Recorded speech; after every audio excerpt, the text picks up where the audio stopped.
আসসালামু আলাইকুম।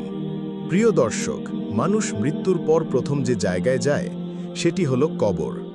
কবরই জান্নাতের বাগান অথবা জাহান্নামের খাদ। তাই আজকের আলোচনায় জানব কোন কোন কারণে কবরের আযাব সবচেয়ে ভয়াবহ হয় এবং আমরা কিভাবে তা থেকে বাঁচতে পারি। নামাজ ত্যাগ করা।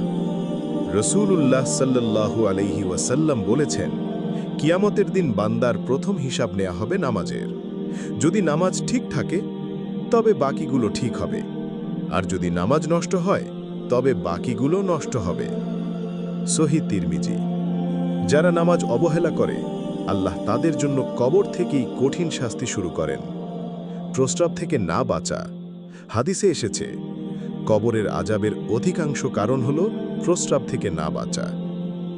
সহিহ বুখারী, মুসলিম। অর্থাৎ পরিশুদ্ধির ব্যাপারে অবহেলা করলে কবরের আযাব অপেক্ষা করবে। গীবত ও মিথ্যা কথা। আল্লাহ বলেন, তোমরা কেউ অপরের গীবত করো না।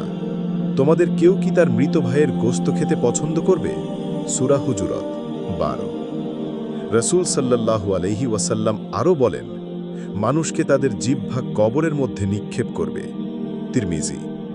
তাই জিহ্বার গুনাহ কবরের আযাবকে ভয়াবহ করে দেয়। সুদ খাওয়া। আল্লাহ বলেন, যারা সুদ খায় তারা দাঁড়াতে পারবে না, যেমন একজন শয়তানগ্রস্ত মানুষ পড়ে যায়। সূরা বাকারা 275।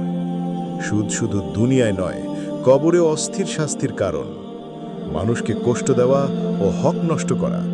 রাসূল সাল্লাল্লাহু আলাইহি ওয়াসাল্লাম বলেছেন, যে ব্যক্তি কারো এক বিঘত জমি জোর করে দখল করবে, কিয়ামতের দিন 7 স্তর জমিন তার গলায় বেরি হয়ে যাবে। সহিহ বুখারী, মুসলিম।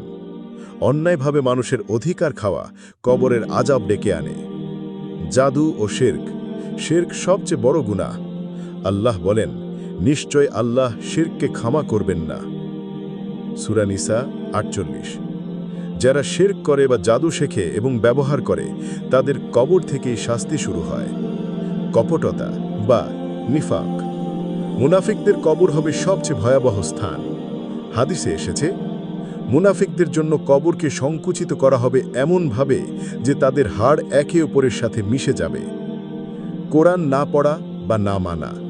রাসূল সাল্লাল্লাহু আলাইহি ওয়াসাল্লাম বলেছেন, কোরআন কবরের ভিতর সুপারিশ করবে যে ব্যক্তি দুনিয়ায় কোরআন পড়ত। যারা কোরআন থেকে মুখ ফিরিয়ে নেয় তারা কবরের অন্ধকারে শাস্তি পাবে। হারাম খাওয়া। হারাম খাবার, ঘুষ, চুরি করা এসবের মাধ্যমে উপার্জিত সম্পদ কবরে শাস্তির কারণ হবে। জুলুম